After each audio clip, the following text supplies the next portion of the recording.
Assalamualaikum warahmatullahi wabarakatuh. Halo, kembali lagi dengan saya, Rian. Sekarang kita masuk di mata kuliah dasar-dasar pemrograman. Dan kita masuk ke pertemuan ketiga ya. Nah, di pertemuan ketiga kita akan membahas tentang tipe data string dan bagaimana kita mengaplikasikannya pada pengkodean Python ya. Langsung aja. Nah, sebelum melakukan pengkodean, teman-teman perlu tahu istilah yang namanya string ya.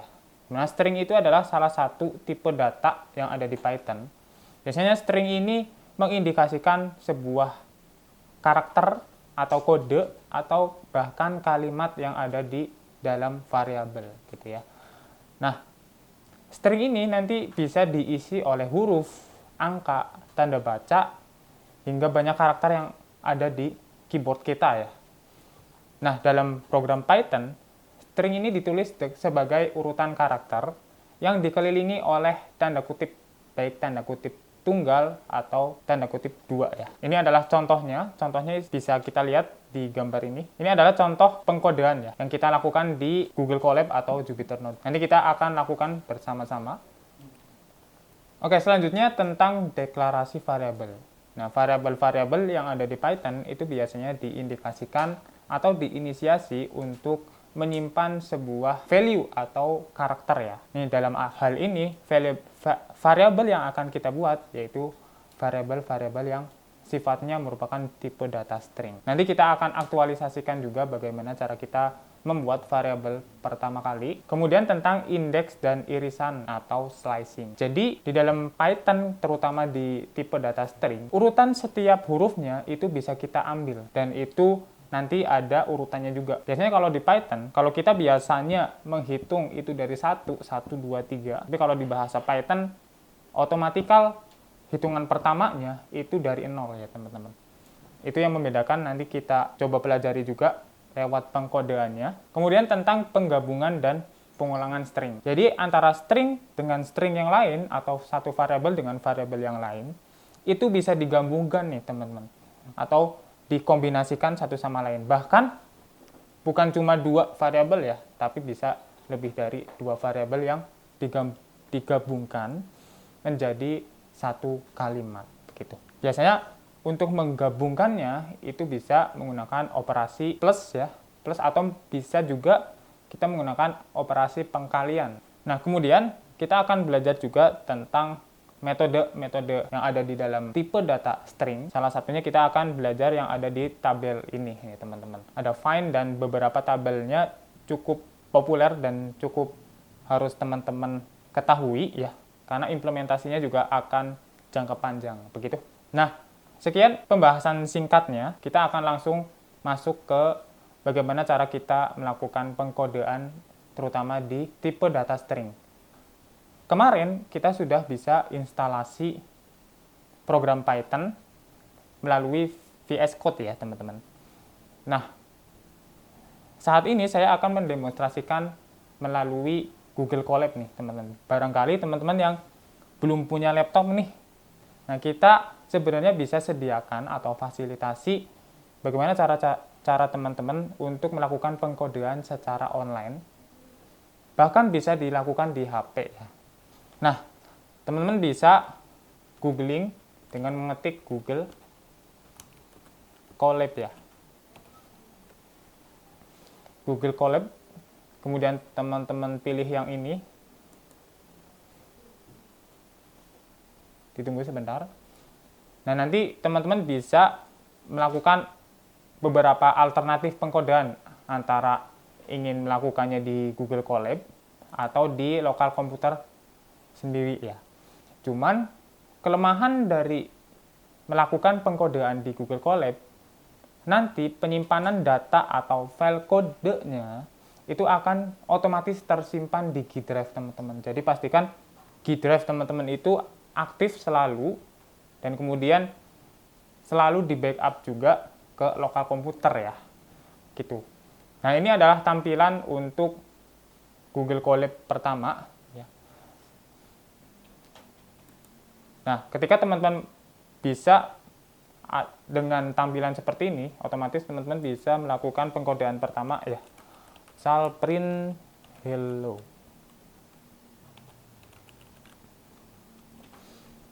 Ini pengkodean yang pertama. Nah, sebenarnya saya sudah membuat satu file code yang isinya pembahasan-pembahasan kita pada hari ini yang bisa teman-teman lakukan di laptop teman-teman ya. Nah, untuk melakukan pengkodean di VS Code, sebenarnya kemarin sudah saya demonstrasikan, tapi akan saya demonstrasikan lagi. Silakan teman-teman pergi ke folder yang ingin teman-teman buka atau ingin disimpan di file itu. Nah, kemudian coba klik yang ada di sini ya. Klik kiri ya, klik kiri teman-teman. Kemudian ketik cmd. Otomatis akan keluar command prompt ya, seperti ini. Nah, untuk melakukan automatikal pembukaan VS Code berdasarkan folder, itu teman-teman bisa melakukan komen dengan kode spasi titik gitu ya. Nanti otomatis akan membuka VS Code gitu. Nah, di sini kan kodenya kosong ya, masih kosong. Seperti biasa, kita bisa melakukan penambahan file.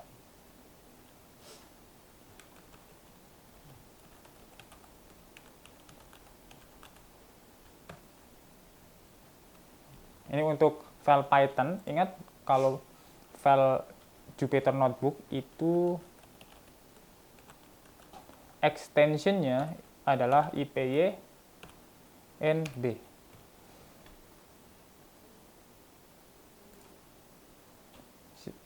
Ditunggu sebentar. Nah, ini adalah Jupyter Notebook. Coba kita bandingkan antara Google Colab ya. Nah, sebenarnya tampilannya sama nih teman-teman, antara Jupyter Notebook yang ada di Google Colab dan di VS Code. Ini adalah preferensi teman-teman aja. Kelebihan kalau kita melakukan pengkodean di VS Code, kita bisa melakukan pengkodean secara offline ya, tapi kalau di Google Colab harus online gitu. Nah, sekarang coba kita akan demonstrasikannya di Google Colab teman-teman. Nah, saya sudah sediakan satu file ini. Nah, file ini akan menjelaskan materi kita pada pertemuan kali ini. Nah, pertama teman-teman perlu tahu bahwasanya tipe data yang akan kita kenalkan pertama yaitu bernama string, tipe data string ya. Nah, tipe data string itu ditandai oleh tanda kutip. Jadi ada satu value, ada satu nilai ya. Ada satu kata ya atau kalimat yang dihimpit oleh tanda kutip. Ini adalah string gitu. Nah, untuk melakukan peraningan, teman-teman bisa melakukannya dengan mengeklik tombol play ini ya. Tombol play atau dengan melakukan shortcut keyboard Ctrl Enter ya. Nah, kemudian untuk melakukan pengkodean baru untuk sel yang baru, teman-teman bisa mengeklik plus kode di sini ya.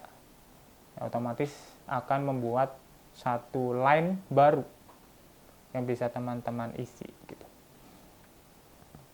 Nah, untuk string bisa menggunakan dua tanda kutip ya. Dua tanda kutip dan satu kutip, tapi dia nggak bisa dibarengin. Maksudnya dibarengin itu misal saya ada tanda kutip dua ya. Isinya itu hello. Nah, kemudian saya ingin tutup dengan tanda kutip satu. Nah, ini nggak bisa ya, teman-teman. Tuh. Ini penting juga buat awal-awal. Nah, selanjutnya terkait variabel. Variabel itu sebenarnya sesuatu yang kita simpan ya. Nah, misal saya ingin membuat variabel A, di mana variabel A ini isinya kata kampus gratis misalnya. Nah, variabel A ini akan terindikasi sebagai tipe data string. Teman-teman bisa mengecek tipe data dari variabel itu dengan melakukan komen seperti type, tanda kurung buka, kurung tutup, di dalamnya ada variabel yang ingin kita cari ya. Nah, ternyata variabel A ini terindikasi sebagai string tipenya gitu. Nah, kemudian untuk variabel-variabel lain, teman-teman bisa melakukannya seperti ini. Ya, silakan teman-teman melakukan pengkodean yang sama ya, untuk melakukan pengkodeannya dan merasakan bagaimana feeling ketika kita melakukan pengkodean untuk string ya.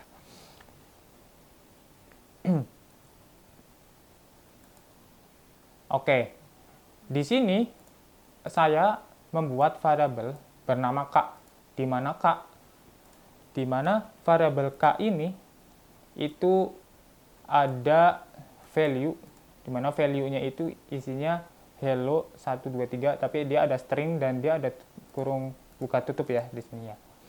Nah, ketika saya print, ternyata pencetakannya itu tidak menampilkan kurung bukanya nih teman-teman. Jadi kurung buka ini akan terdeteksi sebagai variabel yang atau karakter yang tidak akan dicetak gitu. Tapi ketika saya membuat variabel m, di mana variabel m ini sama seperti variabel k, cuman saya tambahin koma dan 5 di belakang string ya, di belakang ini. Jadi ada koma dan 5. Nah, ini akan terdeteksi sebagai tipe data tuple ya, atau tuple. Nah, tipe data tuple akan kita pelajari nanti di tipe-tipe data yang lain ya. Nah, sekarang teman-teman perlu tahu dulu string itu kayak gimana, terus bagaimana cara melakukan atau mencari tahu apakah variabel yang kita buat adalah tipe string atau bukan, begitu. Nah, sekarang kita masuk ke indexing dan slicing. String itu kan terdiri dari karakter-karakter yang terbentuk untuk kemudian bisa menjadi kata ya atau kalimat. Nah, di sini saya membuat variabel bernama string. Saya variabelnya mungkin kata aja deh namanya, agar bisa mudah dipelajari. Nah, variabel kata dan isinya adalah nusa dan bangsa. Oke.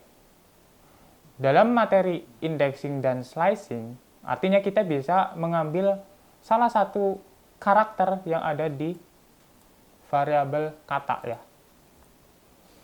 Misal saya ingin mengambil huruf N ya, huruf N yang ini, huruf N yang besar di kata nusa. Oke, di Python urutan perhitungannya itu mulai dari angka 0 ya. Artinya karena nusa N-nya itu angka atau huruf pertama, pasti dari sini kita hitung N itu sebagai 0 gitu. U itu sebagai 1, S sebagai 2. Mungkin gambar ini bisa memperjelas teman-teman ya. Gitu. Jadi kalau kita ingin mengambil huruf N, artinya kita menggunakan indexing 0. Bagaimana cara mengambilnya? Yaitu kita bisa melakukannya dengan seperti ini. Jadi kita deklarasikan variabelnya, untuk kemudian kita ambil indexingnya menggunakan kurung siku. Indexingnya 0 karena kita mau ngambil huruf N ya. Bagaimana cara kita untuk mengambil huruf A juga nih? Nah, karena huruf A itu di belakang, biasanya kalau di belakang itu kita agak susah nih cari tahu ini dia ada berapa hurufnya gitu kan. Tapi kalau kita menggunakan indexing dengan huruf atau angka minus 1 ya, itu otomatis dia akan ngambil huruf yang terakhir ya. Ini adalah ketentuannya. Jadi kalau kita ingin menghitungnya dari belakang, otomatis urutannya menjadi minus ya. Ini A sebagai minus 1, S sebagai minus 2 gitu. Jadi kalau kita ngambil kata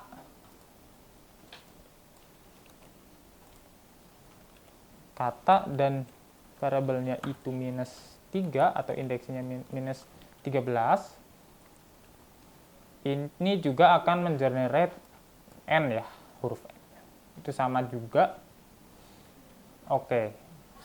Di sini ada komen selanjutnya yaitu find string index. Untuk mengetahui indeks di dalam string kita atau karakter ini nih, misal saya di variabel kata ini atau nusa bangsa ini, saya ingin mengetahui indeks berapa sih huruf B itu gitu ya. Nah, teman-teman bisa melakukannya dengan menggunakan sintaks find ya. Find apa yang kita cari. Find B. Kemudian kita running. Ternyata huruf B ada di urutan ke-7 pada kalimat nusa dan bangsa. Gitu. Nah, sekarang kita masuk ke penggabungan kata. Di sini saya demonstrasikan ada 2 variabel ya. Jadi saya punya variabel bernama kata, di mana variabel kata ini isinya nusa, spasi, dan spasi ya.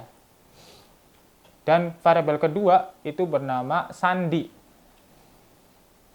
berisi bangsa. Nah, ketika saya ingin menggabungkan menjadi satu variabel bernama kata sandi, itu saya tinggal tambahin aja nih teman-teman variabel kata dan variabel sandi. Tuh. Nanti dia otomatis menggabungkan sendiri gitu. Nah, teman-teman juga bisa melakukannya dengan cara yang lain. Misal saya punya variabel bernama web, di mana webnya itu isinya kampus ya. Nah, saya ingin membuat kata dari variabel web, tapi katanya itu adalah kata kampus gratis. Maka kita harus mencetaknya sebagai web, kemudian kita tambah dulu ya. Nah, karena di variabel web ini tidak ada spasi, otomatis kita harus tambahin satu string yang ada spasi kosong kayak gini. Kemudian tambahin lagi sebagai gratis gitu. Otomatis dia akan melakukannya seperti ini, atau menggabungkan gitu. Teman-teman juga bisa melakukannya seperti ini. Oke, sekarang ada beberapa sintaks-sintaks lain yang bisa diimplementasikan pada tipe data string ya. Termasuk yang ada di tabel ini. Saya akan menjelaskan beberapa saja ya, dan teman-teman bisa melakukannya sendiri nanti. Ini saya akan menjelaskan tentang len. Misal kalau saya ada variabel kata, isi katanya adalah kampus gratis. Saya ingin mengetahui seberapa banyak sih karakter yang ada di variabel kata ini ya. Itu dengan sintaks len ya, teman-teman.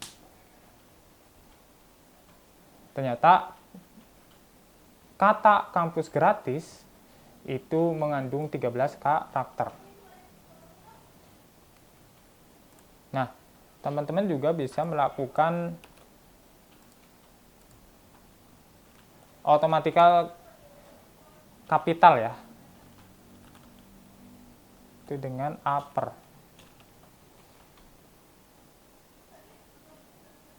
Ini otomatis kapital, tapi kalau kita pakaiin lower, otomatis huruf kecil.